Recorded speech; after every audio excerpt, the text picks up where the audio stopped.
This is going to be ComSC 122, but I don't start until 10 after the hour to give people time to get here. And I spend the first 10 minutes talking about the news. And I save up news links. So here's a few that I thought were interesting. They're making a college with no teacher. All AI doing all the teaching. So it'll be interesting to see what comes of this. It'll be interesting to see what happens. I know the Khan Academy has no teachers. It's just got sort of a video game you play and you learn math, and it's extremely effective. So if they design this stuff well, gamified learning can work for a lot of things. It'll be interesting to see what happens. The White House is going to put government statistics on the blockchain. And like all other uses of the blockchain, there's no apparent reason to do it. The only advantage of the blockchain is that you have a record that can't be altered. So that actually might be a little bit useful now that Trump is going to start changing the government statistics, changing the economic statistics and so on.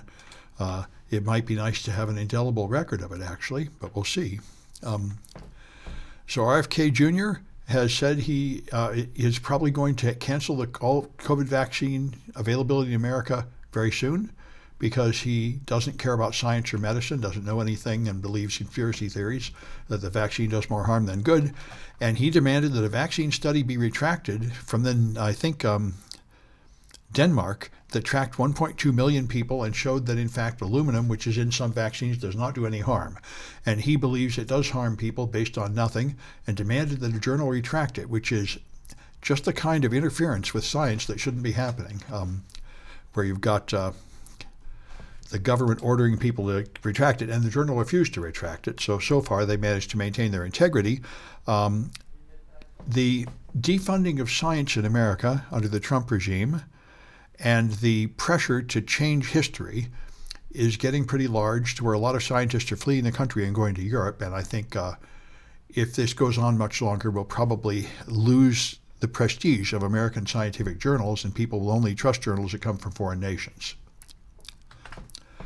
So as you perhaps you know more than I discovered recently that the number one use of AI chatbots is for therapy/companionship. Apparently, a lot of people think the chatbot is their friend and counselor and trust it and talk to it about their feelings and such. This is a terribly bad idea. If you're doing that, don't. Because these chatbots do not think like a human. They don't have any actual feelings or any actual understanding of anything they're saying, and they are sycophants. They will echo back anything you give them.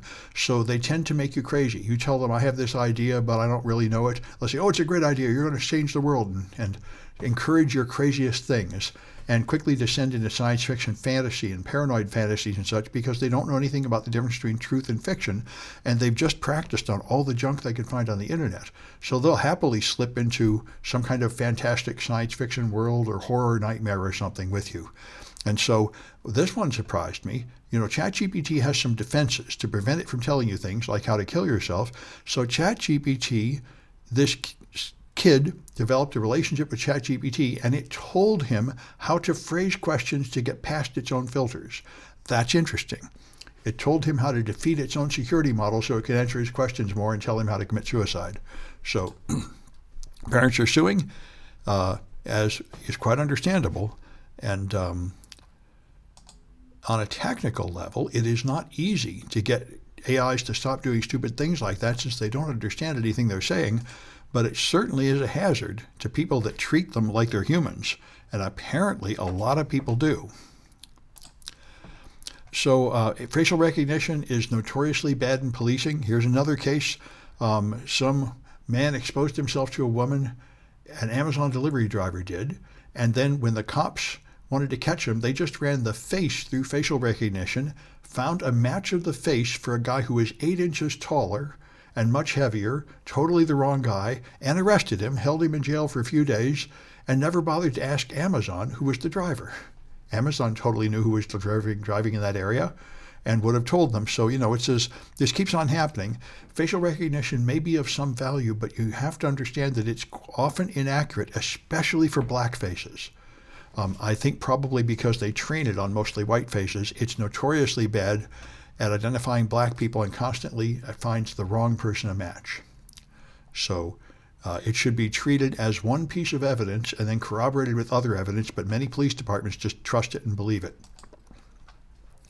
So here's another MAGA candidate, and she's made a video where she gets a flamethrower and burns the Koran to say we must end all Islam. This is a pretty typical Republican message in a pretty extreme way. Remember the satirical magazine Charlie Hebdo in France a few years back? They all got killed by Islamic fundamentalists after they did similar things. They posted cartoons of Muhammad, which is forbidden. So this is just a stunt trying to provoke somebody to do violence against her.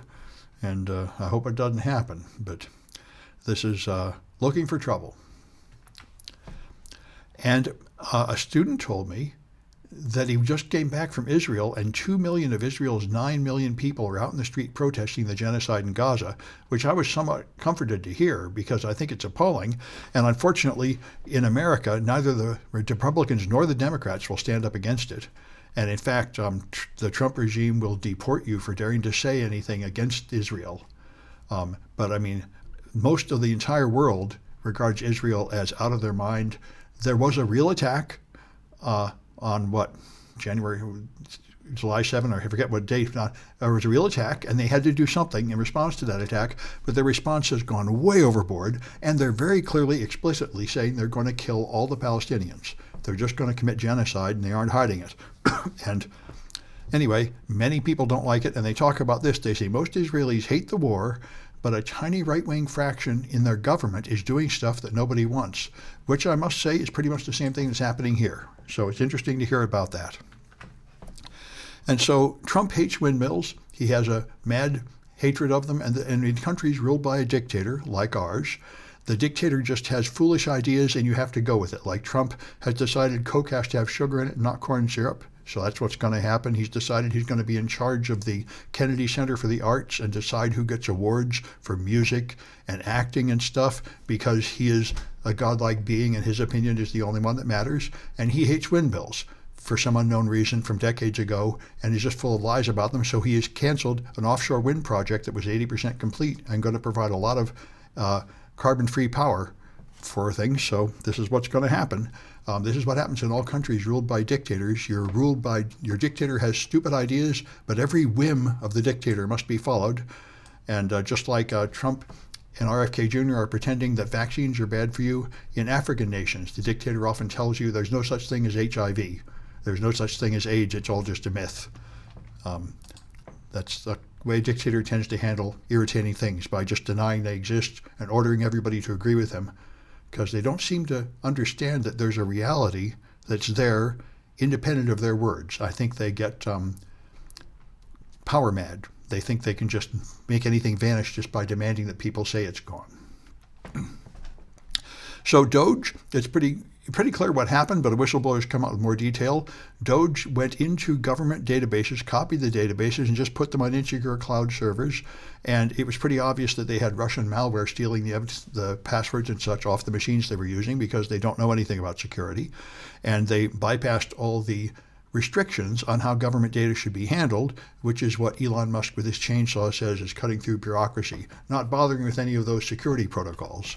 So that's what happens when you take confidential, important data and just throw it around like trash. Google Play Store had 19 million downloads of malware-infected Android apps.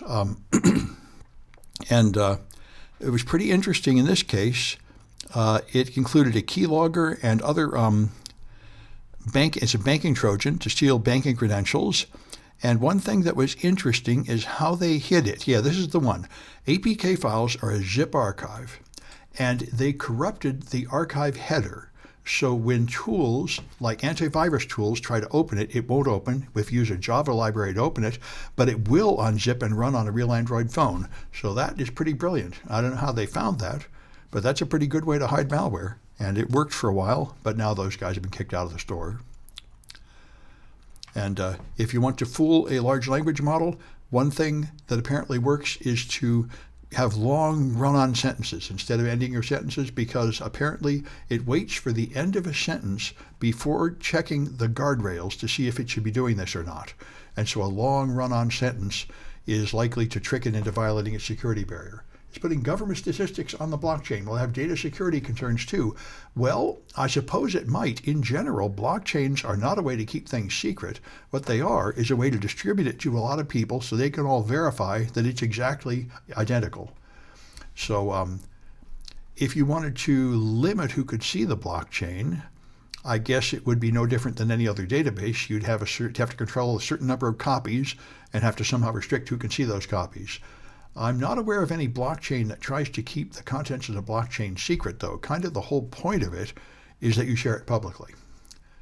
Like Bitcoin. Bitcoin is public, and so is Ethereum. I mean, the most obvious use of a blockchain is to make something public so everybody can verify it. If you're making it private, it's hard to see what benefit you're gaining from the blockchain. You might as well just have a normal database. Of course, there's almost no actual use for blockchains. Normal databases accomplish pretty much the same thing. That's the problem. Everybody developed interesting mathematical tricks with the blockchain, but nobody actually found any application of it other than Bitcoin that did anything that mattered. Anyway, that's enough news for now.